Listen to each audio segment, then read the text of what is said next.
Bonjour. Malin au bela jelen aw ne ni ɲɔgɔn tuma. Ala ye dugu ɲuman jɛ, Ala ka tile bin, Ala ka hamina ko bɛɛ lajɛlen nɔgɔya. Ala k'an ka ɲinifɛnw kɛ sɔrɔ fɛnw ye wa Ala k'an suturabaga k'o kɛ Ala ye. An ka laɲini ye fɛn o fɛn, Ala k'a nɔgɔya ani farafin den bɛɛ lajɛlen. An ka laɲini ye fɛn min ye, Ala k'a nɔgɔya ani maliyɛn den bɛɛ lajɛlen. Ayiwa, a kun kɛra tile filanin ye mais dɔwɛrɛ tɛ, jateminɛliw kun bɛ ka kɛ. An bɔra ka nouvelle dɔw sɔrɔ nin tile filanin na mais mɔgɔninfin n'a ma ɲɛ i bɛ bɔ ka kuma ko la i ka kow ɲɛɲini kosɛbɛ, o de ka ɲi. Yani après i ka tila k'a fɔ tuguni ko ne kun y'a dɔn. An balima minnu n'an sinji minnu bɛ yen i b'a fɔ maliyɛnw ani ivoiriyɛnw ni guinéens ni africains tɔw bɛɛ lajɛlen minnu bɛ saudiya ani minnu bɛ arabu jamana tɔw la, problème wulilen b'u da la bi n'o ye i b'a fɔ feereliko in ye ka u ta ka bɔ Afrique ka taga n'u ye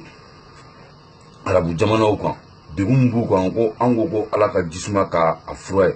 Ayiwa, vraiment maliyɛnw jeliba bɛ fɛ ka fɛn dɔw fɔ aw ɲɛna, nin ye fɛn dɔw de ye an kana baga arabuw ma kojugu. Parce que nin fɛn ninnu bɛ Afrique ça fait des années ne yɛrɛ hakili b'a la a ka ca ni 15 ans ye entente dɔw kun bɛ yen olu wulila ka taga nin sira kelen de fɛ mais après Ala ye sira ɲuman di olu ma, olu dɔw tilala ka segin ka tila kun kɔnɔ olu bɔ a la tuguni. N bɛ n cousine fana dɔn olu fana kun taara nin kɛ ko kelen de kan mais comme sisan réseaux sociaux ka a ko bɛ ka commencer de ka wɛrɛ.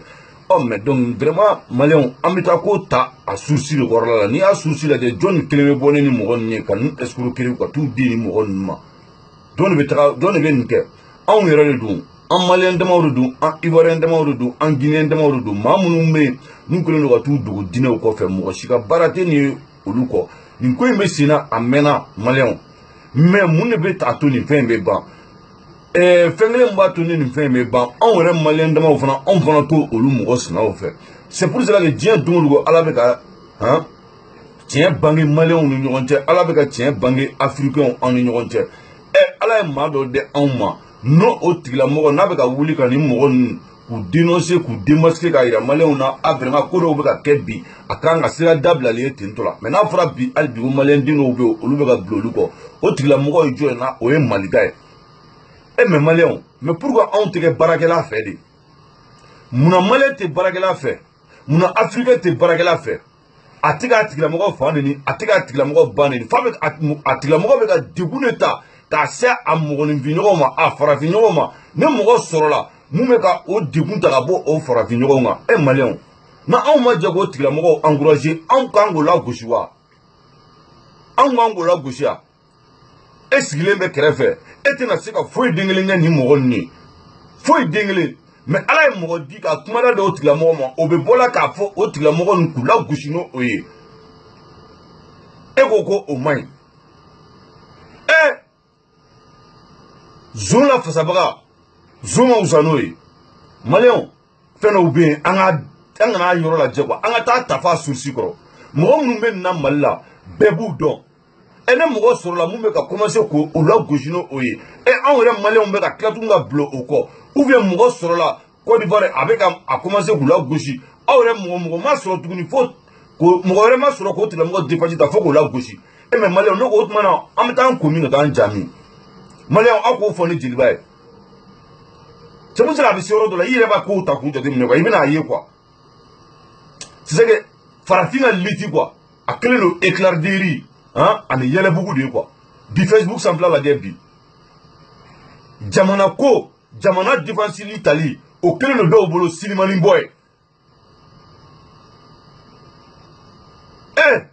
Farafinw, wagati jumɛn anw ɲɛ bɛ yɛlɛ? Wagati jumɛn anw bɛ kunun ka bɔ sunɔgɔ la? Wagati jumɛn anw bɛ kɛ ɲɔgɔn fɛ? Wagati jumɛn anw bɛna ɲɔgɔn dɛmɛ an k'an bureau la? Ala nana kɛ nin wagati na Ala ye mɔgɔ dɔw da anw ma minnu bɛ ka se ka bɔ ka hadamadenw u ka hakɛw ɲini ka d'u ma, minnu bɛ ka kɛ sababu ye maa minnu ka baara ye ka jamana kɔnɔdenw tɔɲɔ pour que ka se k'olu dénoncer, k'olu démasquer. Maliyɛnw, an tɛ fara olu kan sa, an k'olu dɛmɛ o baara la. Hali ni wari tɛ dili ma o la, mais t'o tigilamɔgɔ dɛmɛ. Mais e de bɛ ka k'o tigilamɔgɔ lagosibaga ye. Parce que a bɛ ka fɛn dɔ fɔ, seko a bɛ ka fɔ mɔgɔ ma o ne ka surun. E dun ko k'e bɛ jamana jɔ ko de la. E dun ko k'i bɛ fɛ i faso ka bɔ nɔgɔ la.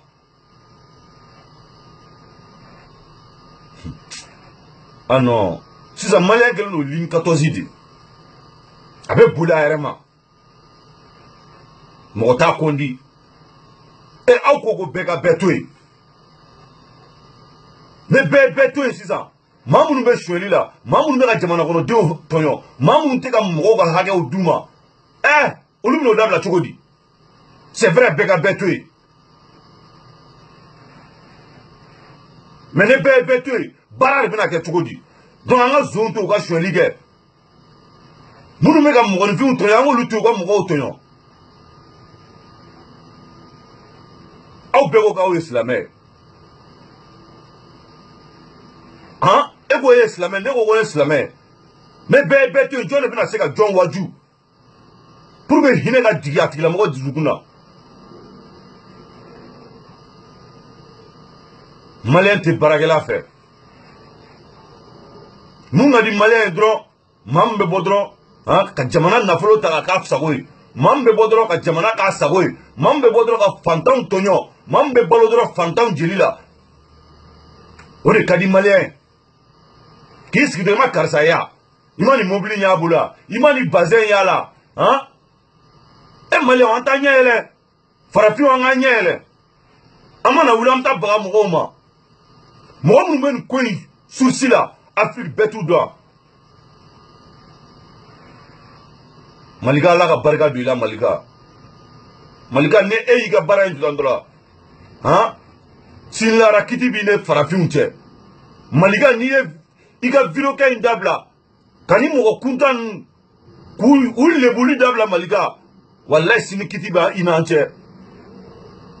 parce que ereto ala di chi igana fantan wa hage o nyini ga duma malika Francis jeleba de côté malika wallahi ne e an tutandola an jugu bolo tandola sin kitiba ina anche ne yanto faso denjugu bolo dandala malika sini kiti bi ne farafin denw cɛ e kama bi fɛn caman bɛ yen bi an balimamuso caman bɛ yen bi u tafa n'u nafanw dɔn malika ne e y'an tɔ dandala malika kɔrɔ ye faso denw janfa mama fina k'i bɛ ka nkalon tigɛ ka da maa la i bɛ ka baara min kɛ mɔgɔ hakilimaw b'a dɔn mun don hali n'i bɛ ka yɛlɛ u jeli kan mais u b'a dɔn mun don ne e y'i ban kam fantan wa hage nyini nga dima uma malika sini kitibi ina onche malion anga baragala tanusa malion anga matanu mambe ka fantan wa hage nyini nga duma malion ebi réseaux sociaux la jebi akele no bi wafugo silimani warbo bali mamu nga jega faranyo nga bi ka fantan wa kelege bi olu yɛrɛ kelen no bi fantanw ɲɛji bɔbagaw ye mon frère a bil'i kunna ko nin dugu in ka jan ko dugu wɛrɛ b'a kɔfɛ mon frère a bil'i kunna ko nin dugu in ka jan dugu wɛrɛ b'a kɔfɛ maninfin n'i y'i diɲɛ kow bɛɛ kɛ k'a ban i tɛ sa n'ala m'i kɛɲɛkɛ kow yir'i la i kɛɲɛkɛ kow bɛ yir'i la cogo di i dɛsɛlen wagati min na o dɛsɛ bɛ se ka kɛ mun ye fɛn b'i kun dɛ mais bana bi n'i sɔrɔ i tɛ se k'ali ji ta k'a min i yɛrɛ o wagati la i mɔden filanw i den filanw i b'a fɔ i ko ka ji sɔrɔ ka d'i ma u b'a f'i ɲɛna k'a fɔ non non non olu tɛ ji sɔrɔ ka d'i ma k'i y'an tɔɔrɔ o de y'a to a bɛ fɔ maanifin ka n'i diɲɛ ko bɛɛ kɛ mais n'a fɔra hakili surunnintigiw t'a faamuya mais maa minnu hakili ka jan olu b'a dɔn kuma in kɔrɔ ye mun ye maliyɛnw an ka sabali degun min b'an kan bi an ka sabali bi a jateminɛ sugu kɔnɔna la tasuma wuli min kɛra yen bi dusukasi min bɛ bi maliyɛn denw kan bi e kɔrɔkɛ b'a la i kɔrɔmuso b'a la i fa b'a la i ba b'a la bi tasumaw ka minɛnw minɛ cogo min na a dɔw bɛ hali ka bɔ k'a fɔ walayi bilayi magaritɔ ko don ni maa joli joli ka bitigi tiɲɛna bi olu bɛna kɛ cogo di bi maliyɛnw anw tɛ miiri o la maliyɛnw anw t'olu mɔgɔw lajɛ mais n'a fɔra hali bi anw bɛ kɛlɛ kuntan de la bi hali bi réseaux sociaux kan a bɛɛ bɛ ka bɔ a yɛrɛ ka poids yira mon frère faso jɔ tɛ poids yira ye i b'a fɔ arasa y'a fɔ cogo min na ko a tan k'an bɛ ka taa k'an bɛ se ko a tan k'an bɛ ka taa bɛɛ b'a dɔn mun ye kuma kɔrɔma don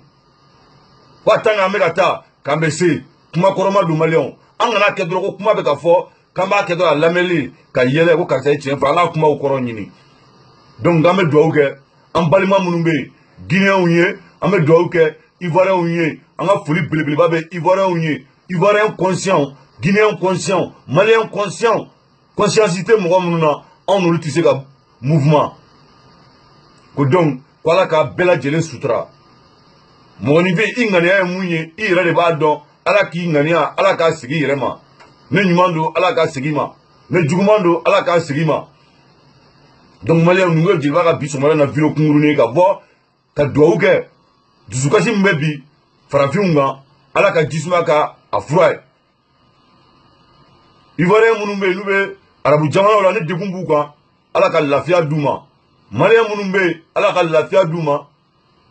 guinéen munumbe ala ka lafia duma no de fo de date do mo ka mana kula facebook ngan tukuni parce que manimvi hein kwa tanya me kata kamese memma kika dabla ne ko be faso ko la kika dabla ni ma dabla ah ne mun bora la o yi yere noy donc nga fuli be aramaden conscient be nga fuli be dien seder bela jele nga fuli be ras bache manchairi maliga ko ni ma bo ka fanda nga haga o nyini nga dima ko sini ko kitibi ina anche